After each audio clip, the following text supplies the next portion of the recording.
नमस्कार, तेज खबर 24 से मैं अंशिका सिंह, कैमरा पर्सन आरिफ खान के साथ अभी इस वक्त मौजूद हैं रीवा रेलवे स्टेशन पे। जी हाँ, आप भी सोच रहे होंगे इतनी धूप में हम रीवा रेलवे स्टेशन की कौन सी ऐसी खबर आपको दिखाने जा रहे हैं। तो हम आपको बता दें कि रीवा रेलवे स्टेशन पे हम मौजूद हैं और आपको बता दें कि जो रीवा रेलवे ट्रैक जो होता है उसकी जो मॉनिटरिंग है और पेट्रोलिंग जो है वह शुरू हो चुकी है। और इतनी गर्मी में जो है लोहा जो है वो पिघलता है। इसी के साथ जो रेलवे ट्रैक होती है उसके ट्रैक की डिस्ट्रेसिंग होती है। इसी संबंध में आज हम रीवा रेलवे स्टेशन पर मौजूद हैं। जैसा कि आपको बता दें कि टेम्परेचर 48 डिग्री पर पहुंच चुका है और इसीलिए हम रीवा रेलवे ट्रैक की मॉनिटरिंग और पेट्रोलिंग की बात को लेकर के यहाँ पर मौजूद हैं।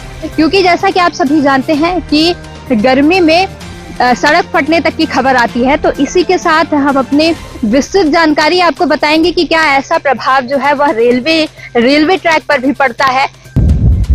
तो चलिए जानते हैं कि गर्मी का जो ये असर है क्या रेलवे की पटरियों पर पड़ता है या ट्रेनों पर पड़ता है या डिब्बों पर पड़ता है। तो चलिए यहाँ हम बात करते हैं। सर, क्या नाम है आपका? गूगल किशोर मेहरा। सर, जैसा कि रीवा में जो टेम्परेचर है वो 48 डिग्री तक पहुंच चुका है, तो क्या इसमें रेलवे की जो पटरियां होती हैं इस पे इसका क्या असर पड़ता है? पटरियों के विषय में नहीं, मैं अपने कोच के विषय में बता सकता हूँ। कोच में जो बेयरिंग होता है इसमें हमारी रेलवे गाइडलाइन के हिसाब से जो कोच का बेयरिंग होता है उसका टेम्परेचर लगभग 80 डिग्री के आसपास अगर रहता है तब तक गाड़ी को हम अलाउ करते हैं। उसके ऊपर जाने पर कोच को डिटैच कर दिया जाता है।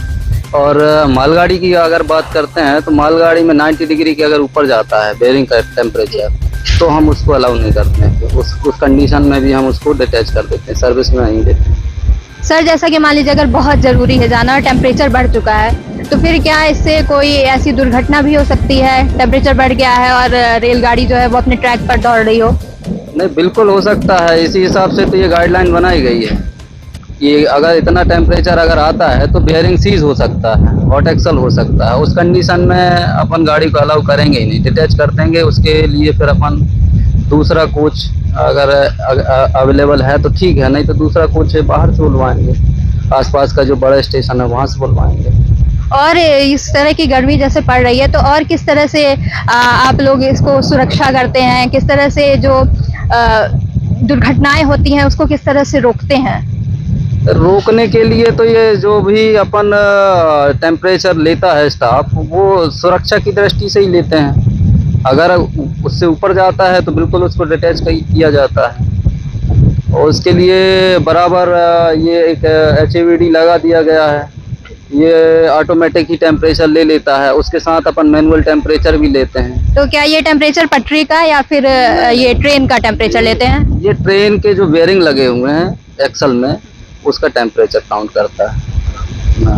और यहाँ ये रेलवे ट्रैक पर क्या CCTV कैमरेज भी लगे होते हैं?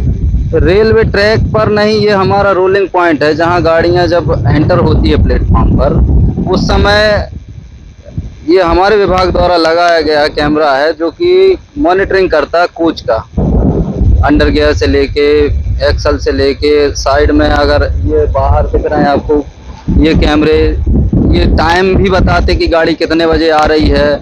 अगर कुछ अनयूजुअल रहता है या कुछ ऐसा दिख जाए तो वो उसमें भी रिकॉर्ड हो जाता है। ऐसे स्टाफ भी बैठ के देखता ही है, साथ में कैमरे में भी रिकॉर्ड हो जाता है। ठीक है, बहुत बहुत धन्यवाद सर आपको जानकारी देने के लिए। Thank you. जैसे कि आप देख पा रहे हैं रेलवे ट्रैक है और अभी हम मौजूद है रोलिंग लाइट के पास। ये रेलवे ट्रैक के बीच में लगा हुआ है। आपको बता दें कि यहाँ पे बीच बीच में जो है वो CCTV कैमरे लगाए गए हैं। अब ये क्यों लगाए गए हैं? क्योंकि जैसे कि आप जानते हैं कि ये जो तकनीकी क्षेत्र है वो बहुत ही आगे बढ़ चुका है, इसलिए ये CCTV कैमरे लगाए गए हैं ताकि कोई भी जो ट्रेन जब आती जाती है तो उसके टेम्परेचर का निरीक्षण करके और खुद ही उसके कंट्रोल रूम तक पहुंचाती है। फिर उसके टेम्परेचर के हिसाब से आगे की जो प्रक्रिया होती है वो वहाँ के बैठे अधिकारी अपने व्यवस्थाओं के हिसाब से दिखाते हैं। अभी हम आपको यहाँ पे दिखा दें, ये है HEVD सेंसर। इस सेंसर से क्या होता है? इस सेंसर से जो होता है, जो रेलवे ट्रैक पर जो ट्रेनें दौड़ती हैं उसका यह माप लेता है, अपने आप ही माप लेता है और सीधे ये जो माप होता है वो सीधे वहाँ रेलवे लाइन के कंट्रोल रूम में पहुंचाया जाता है। उसके बाद वो अपने हिसाब से अगर उन्हें सुरक्षा की ज़रूरत है या रेलवे ट्रैक को लाइन पे दौड़ानी है कि नहीं दौड़ानी है, अगर उसे रोकना है तो फिर वो अपने हिसाब से पायलट को बताते हैं और फिर उस हिसाब से जो है ट्रेन को दौड़ाते हैं, या फिर अगर नहीं दौड़ाना है, टेम्परेचर ज़्यादा है तो उसको उस हिसाब से फिर रोका जाता है।